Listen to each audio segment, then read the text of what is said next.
అన్నవరంతో నా first memory అయితే చిన్నప్పుడు మా అమ్మ ఒక పెళ్ళికి తీసుకెళ్ళింది. జర్నీ కూడా నాకు గుర్తులేదు. నేను ఆ గుడికి వెళ్ళాక చూసింది ఏంటంటే అడుగు తీసి అడిగేసే లోపు పక్కన ఇంకో పెళ్లి జరుగుతుందనమాట. అన్ని పెళ్ళిళ్ళు నా లైఫ్లో అంత దగ్గరగా చూడడం అదే ఫస్ట్ సారి. గుడి మొత్తం పెళ్ళిళ్ళు జంటలే ఉన్నారు. అది నాకు మైండ్లో అలా ఉండిపోయింది. అండ్ ఫస్ట్ టైం వెళ్ళినప్పుడు ఫుల్ ముహూర్తాలు ఉన్నాయి. అడిగేస్తే ఒక జంట కనిపించారు కానీ అసలు నాకు ఒక్క పెళ్లి కూడా జరిగినట్టు అనిపించలేదు అక్కడ.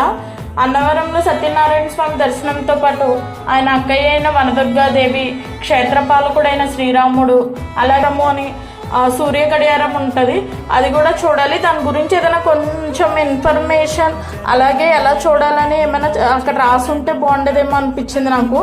తర్వాత నేను గూగుల్ చేసి చూసాను, గడియారంకి ఆపోజిట్లో పనిచేస్తుందని. ఇంకా గోశాలకు కూడా వెళ్ళాము. Thanks for watching. Please like, share, subscribe my channel.